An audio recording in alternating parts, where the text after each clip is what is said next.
Psalm 22. What about Psalm 22? Is this the great Messianic psalm that predicts that the Messiah will be crucified, and crucifixion was unknown in the days of David, and David wrote it? So how could he have spoken about crucifixion? It was obviously by divine inspiration. It proves that Jesus is the Messiah. Or is it not a Messianic psalm at all? It's just David recounting his sufferings. And is there no mention to crucifixion in the psalm? Let's take a look. Psalm 22. First, in itself, it should not be looked at as a prophecy. What do I mean? What I mean is it is the psalmist crying out in anguish and pain and terrible suffering, and then delivered miraculously from the jaws of death. That's what it speaks of. Now, the question is, did it find its fullness in the life of David? If David spoke it, when did this happen in his life? Because it's attributed to David. So the superscription is telling us to read this with reference to David. Did David experience anything like this? Was David delivered from the jaws of death in a way that brought the praise of God from the ends of the earth? Because that's what the psalm says at the end. When Yeshua says that he fulfills what is written in Moses and the prophets and the Psalms, he opens his disciples' eyes in Luke 24 to understand how he fulfills what's written in Moses, prophets, and Psalms. Psalms probably being a code word for the rest of the Hebrew scriptures. What he means is that everything in Israel's history and destiny finds its full expression in him. That there are Psalms that were written that had a relevance then, but the fullness of their meaning comes to pass in him. And there are Jewish traditions that recognize Psalm 22 as a prophetic picture of the history of Israel. So to read it as having relevance for the psalmist, but then saying there is something beyond that, there is an application beyond that, is certainly quite appropriate. Let's also say this. Messiah is the ideal righteous sufferer. Messiah is the one who is perfect, who dies for us, and the ideal representative of Israel who is raised up from the dead to continue Israel's destiny and calling as God's arm of salvation for the world. What about they pierced my hands and feet? The New Testament misquotes that. The New Testament gets it wrong. Actually, I was doing a TV debate many years ago in Florida. There were two Messianic Jews and myself, so three of us, and then three rabbis.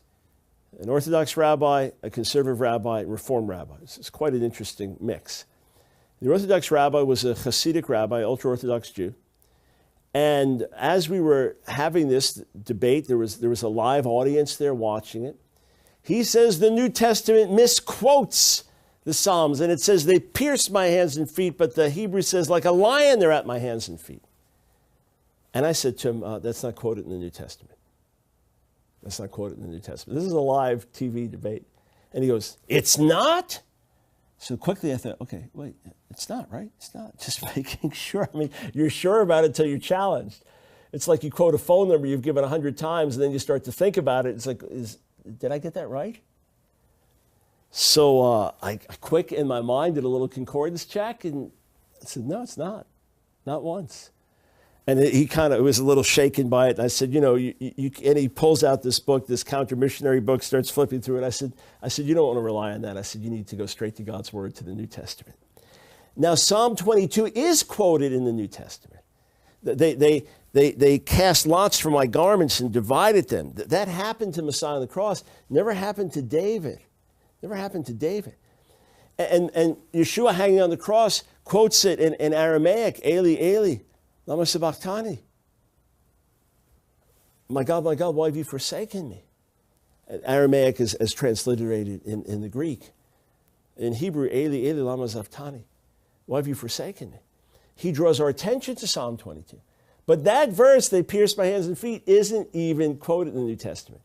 The question is it accurate? Many Christian translations have it. We'll look at that. So first thing I want to point out is that the sufferings that are spoken of here in Psalm 22 really transcend anything that David experienced. It looks like he's given over to death. It looks like he's being abandoned by God. And people are mocking him. He trusts in the Lord. Let him deliver him. Let him rescue him, for he delights in him. These very words of scorn were heaped on Yeshua as he hung on the cross by the religious leaders. Oh, yeah, Son of God. Oh, yeah. Where's God to deliver you now, boy? This is what happened. And yet the psalmist expresses his confidence in God that you're the one who took me from the womb. And he says this in verse 12. Many bulls encompass me. Strong bulls of Bashan surround me. They open wide their mouths at me like a ravening and roaring lion. I'm poured out like water, and all my bones are out of joint. My heart is like wax. It is melted within my breast. My strength is dried up like a potsherd, and my tongue sticks to my jaws. You lay me in the dust of death. For dogs encompass me. A company of evildoers encircles me. I can count all my bones. They stare and gloat over me. They divide my garments among them, and for my clothing they cast lots. Now, all that literally happened to Yeshua. He's hanging there, crucified. His hands and feet pierced and ripped through with nails as he's nailed to the cross. His garments divided, the people mocking him. This literally happens. And then it continues. But you, O Lord, do not be far off. O you, my help, come quickly to my aid. Deliver my soul from the sword, my precious life from the power of the dog. Save me from the mouth of the lion. You've rescued me from the horns of the wild oxen. And now, obviously, deliverance has come. I will tell of your name to my brothers. In the midst of the congregation, I will praise you. You who fear the Lord, praise him. All you offspring of Jacob, glorify him, and stand in awe of him, all you offspring of Israel. For he has not despised or abhorred the affliction of the afflicted, and he has not hidden his face from him, but has heard when he cried to him. He's been delivered from the jaws of death. From you comes my praise in the great congregation. My vows I will perform before those who fear him. The afflicted shall eat and be satisfied. Those who seek him shall praise the Lord. May your hearts live forever. All the ends of the earth shall remember and turn to the Lord. Remember what? My deliverance from the jaws of death. They'll hear this story. When did that ever happen in the life of David? When did that happen in the lives of any of his descendants or others, psalm writers, where the deliverance from death was so great that all the ends of the earth will remember it and turn to the Lord? Happened with the Messiah, my friend. Happened with his deliverance from death itself and his resurrection. And multitudes, hundreds of millions from around the world have turned to him and continue to turn to him. All the ends of the earth shall remember and turn to the Lord, and all the families of the nations shall worship before you. For kingship belongs to the Lord, and he rules over the nations. All the prosperous of the earth eat and worship before him. Shall bow all who go down to the dust, even the one who could not keep himself alive. Posterity shall serve him. It shall be told of the Lord to the coming generation. Thou shalt come and proclaim his righteousness to a people yet unborn, that he has done it. What? Delivered me from the jaws of death. Well, it works wonderfully well when Messiah now takes it on himself and brings that psalm to fulfillment. But what about they pierced my hands and my feet? Actually, this is not a Jewish-Christian issue. It's a Jewish-Jewish issue. To tell you the truth. Let me explain. The vast majority of our Masoretic texts, there is not one Masoretic text, but thousands of manuscripts in the Masoretic textual tradition. The vast majority read Ka'ari Yadav Raglai, like a lion, my hands and feet. Now, the problem is this, that when you look at it contextually, something seems to be missing. So let's just look at this together, all right? So we start back. He's poured out to death, his tongue cleaving to the roof of his mouth. Kisvavuni klavim, dogs have surrounded me. Adant mereim, hikifuni, assembly of the wicked encompasses me. Kari adav raglai, like a lion, my hands and feet. Well, Rashi says, like a lion, they're mauling his hands and feet. Well, that works for me. Fine. Like a lion, they maul my hands and feet. If it means like a lion, it doesn't mean licking. Like a lion, they lick my hands and feet. No, they maul, they tear, they bite, scratch. So that would be an excellent description of what happens in crucifixion. But the oldest translation that we have of these words is the Septuagint, the Greek translation.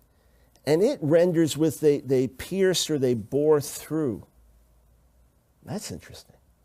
Then the oldest Hebrew manuscript we have of this, a copy of the Psalms, that's part of the Psalms from the Dead Sea Scrolls, it has a vav instead of a yud. It's very close in Hebrew, but those studying it carefully recognize it's a yud, ka'aru, which would also be something like they dug through or bore through. And then there are a number of Masoretic manuscripts, just a handful, but a number that also read ka'aru or karu. Again, that dug through, bore through.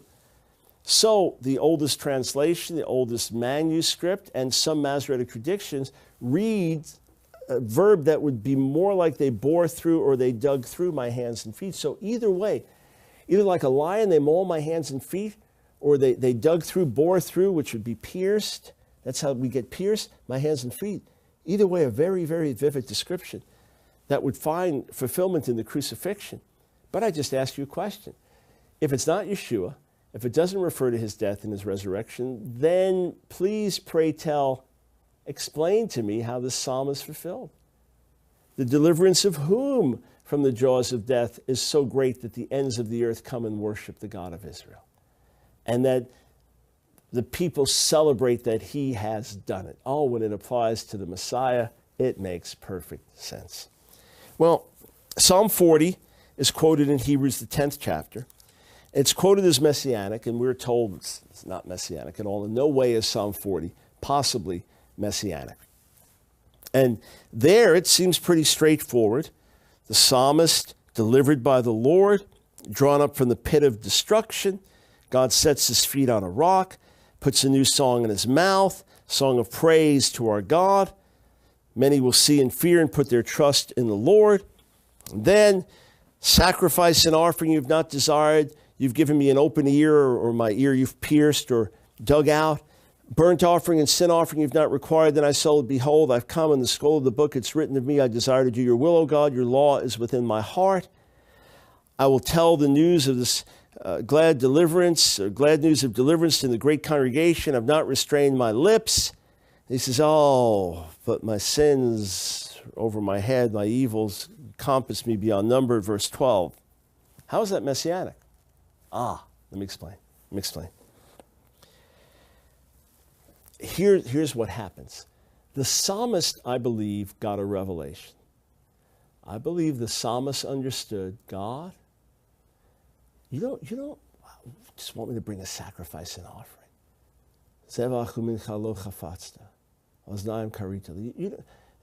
You've opened my ear to understand. You give me understanding. Or perhaps you pierced my ear, meaning you have set me apart as a lifelong servant. I've been willingly set apart.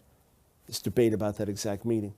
We'll see in a moment as the Septuagint understands it, it takes it as complete dedication. You prepared a body for me. Here I am, in other words.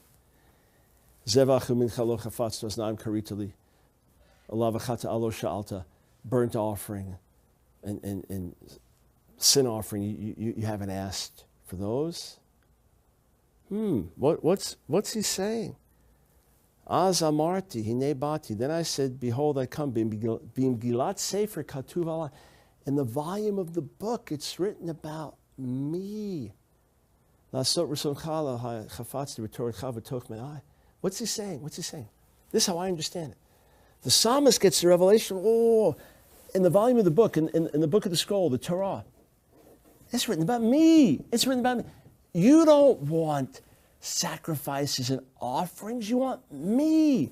You want my life completely given over to you. The burnt offering that goes up to you completely. That's me that you want. I come to do your will. That's the revelation. That's what it's about. I'm going to declare this news of the congregation. This great news. The only problem is all my sins. I got this great revelation, but I'm unable to live up to it. As for you, O Lord, you will not restrain your mercy for me. Your steadfast love and your faithfulness will ever preserve me. For evils have encompassed me beyond number. My iniquities have overtaken me, and I cannot see. They are more than the hairs of my head. So he starts off with praising God who delivered him, maybe from severe sickness or a threat of death. God delivers him. But now he's saying, Lord, deliver me and help me. And those who are against me, let them be put to shame, because I got sin. So how is this applied to the Messiah? Hebrews 10 says when the Messiah comes into the world, this is what he says. In other words, you know what's ultimately written in the volume of the book? Ultimately written there in the Torah, it's about me. Sacrifice and offering. Messiah says, that's me. I come to do your will. Here I am. He's the one that fulfills it. The psalmist saw it but couldn't live it out. Messiah lives it out. Messiah fulfills it. That's what the text is saying. That's what you really wanted. It's me. When it talks about sacrifice and offering, you're actually talking about me, my life. Here I am. That's why the Messiah can quote those words, not as a direct messianic prophecy, but as the fullness of that psalm. What the psalmist couldn't do, the Messiah does. And the Messiah is perfect and sinless, as opposed to the psalmist who sinned. And when the New Testament quotes the words, "A body you prepared me," people say it scratched out what was in the Hebrew, and actually it mentions body later on in Hebrews 10, but that's not the big emphasis. The big emphasis is on these other words, sacrifice and offering. You didn't desire, I come to do your will. That's where the big emphasis is put. That's the major point, you see? So, yes, the Messiah comes, and he fulfills this. And he is the perfect sacrifice on our behalf. The fulfillment of what's written in Moses and the prophets and the Psalms, here he is. And when Hebrews is being written, it's being written to Greek-speaking Jews, so the Bible they'd be using is the Septuagint, the Greek Bible, and it says, "A body you prepared me." Some call it metonymy, or pars pro toto, the part for the whole. So the Hebrew is a little obscure. Oznaim karita li, my ears you pierced or dug through or hollowed out so I could hear. Give me a hearing ear, submissive life. Either way, the Septuagint interprets it as a body you prepared for me. We don't think they had a different text before them. We have no evidence of that. But either way, that's how it's interpreted. Hebrews just quotes that because it's quoting the Greek Jewish version of the day. And that's the Bible that the Greek-speaking Jews would have had when they opened it up. But that's not the big point. It's not that someone takes an erase. No, it's just quoting the Greek Jewish translation of the day. And that's not even the main emphasis.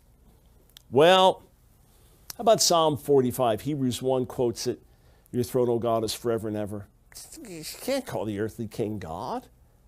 Well, actually your argument's not with me, it's with Psalm 45. Because this earthly king is referred to as Elohim. He's anointed by Elohim, but he is called Elohim. Now here's what's so interesting. Psalm 45 is a wedding psalm. The great exalted Davidic king is going to be married. Seems to be the best understanding of the text there. And he's spoken of in these exalted and glorious terms, and how his arrows are piercing the hearts of his enemies. And then it says this. He's addressed as the king at the end of verse 6 in Hebrew, or 7 in English. Kisecha Elohim olam va'ed, your throne, O God, is forever and ever. Shevet mishur, shevet malchutecha, a scepter of uprightness is the scepter of your kingdom. Ahavta tzedek v'tisna resha. You've loved righteousness and hated iniquity. Al kain mishachacha Elohim Elohecha shemen sason mechavarecha. That's why God, your God, has anointed you with the oil of joy more than your companions. So he's called Elohim, but he's anointed by Elohim, his Elohim. You say, well, how do rabbinic translations understand it? Well, some would say Kisach Elohim means your divine throne, your throne given by God. The problem is that the most logical and natural meaning is your throne, O God, is forever and ever. When I was in college, in one of my early Hebrew classes, my Hebrew teacher in modern Hebrew was an Israeli Jew, Sephardic Jew, and he was also a rabbi. And I just asked him, could he just translate those words? I opened the psalm for him, Kisach Elohim, Olam va'ed, your throne, O God, is forever and ever. I said, could you just translate that for me? And he read it. He goes, yes, yes, yes, praises to the Almighty. I said, but look at the context. It's speaking about the earthly king. Remember, he got red in the face. How could that be? How could that be? Some would try to translate God as your throne. What exactly does that mean? The most natural understanding is that it calls the king Elohim. Now, here's what we do know. We know that Elohim could be spoken of the one true God. That's the most common way it's used. God, the God. God with a capital G. Elohim. Elohim could mean gods with a small g, false gods, right? Elohim could mean, in a few passages, angels, so the divine beings. And then perhaps in Exodus, Elohim means judges, earthly authorities who are the highest power. Elohim. There's some dispute over that, but that's the most natural meaning there. So is it possible to call an earthly king Elohim? Yes, but it would be exceptional. It would be unusual. It would be the only time, along with Isaiah 9, where some of the names for the king include this, El Gibor, mighty God. So it's not impossible, it's exceptional. The fact that it speaks of Elohim immediately after, God, your God has anointed you, it is distinguishing God, capital G, from Elohim, this king. But we have a solution for this. The earthly king, the Davidic king, was a prototype of the Messiah. And great and glorious and exalted things were spoken of him, even beyond who he was. It's a word panegyric, it's court praise. Oh, great king. Maybe you've got some 8-year-old cross-eyed kid, but he's just become the king when his father died. And everyone bows before him. Oh, great, majestic, powerful king. He's just a kid, but court praise, panegyric. Well, the psalmist was not a liar. The prophets were not liars. They spoke what God gave them to speak, but they spoke about this king in the most high and exalted terms, even beyond who he was and what he was, ultimately painting a picture that is fulfilled in the Messiah. These words about the earthly king ultimately find their fullness of meaning, speaking about the Messianic king. So to speak of an earthly king as Elohim, divine one, would be stretching right to the limit of what you could say about that earthly king in Hebrew. However, when referring to the Messiah, they make perfect sense. So this takes things to the limit of what could be spoken about an earthly king in ancient Israel, exalted to the highest level. And yet when spoken of the Messiah, now we don't even have to struggle with that. We recognize, oh, so this Davidic king is ultimately, in a very unique sense, God. While remaining separate from God and anointed by God, in another sense, yes, God. And that's how it's applied in Hebrews, the first chapter. So Psalm 45, verse 6, 7, does say that the Messiah is divine. We want to look at one last issue in the Psalms, and then a couple of other Messianic prophetic objections, and then we're going to move on to objections based on the New Testament. We'll look at that, and then objections based on traditional Judaism. But Psalm 110, this would be the normal set of objections to it. It does not say that the Messiah is Lord as in Yahweh. The psalm is not written by David about the Messiah. Jewish tradition indicates it may have been written by Eliezer about his master Abraham, and then added to the collection of the Psalms by David many years later, or David wrote it for the Levites to recite about him, or a court poet wrote it about David. This much is sure, it does not teach that the Messiah is God. So we want to look at those objections, sort them out, and understand Psalm 110. Now here's what's unique about it. I'll say this, then we'll pause, and we'll resume in the next lecture. Psalm 110, out of all of the passages from the Psalms, out of all of the passages from the prophets, out of all the passages from the Torah and the rest of the books of the Hebrew Scriptures, the Old Testament, Psalm 110 is the most quoted passage in the New Testament, the most quoted Messianic prophecy. Why was it so important? What was it that Yeshua's first followers found in Psalm 110 that was of such great significance? We want to take that up, and we continue, and recognize again that within the Psalms we have direct Messianic prophecies, but more times than not in the other Psalms, what we have is prefigurings of the Messiah, or the Messiah taking these Psalms to their full and complete meaning. As he said he was, he's the fulfillment of that which is written in Moses, the prophets, and the Psalms.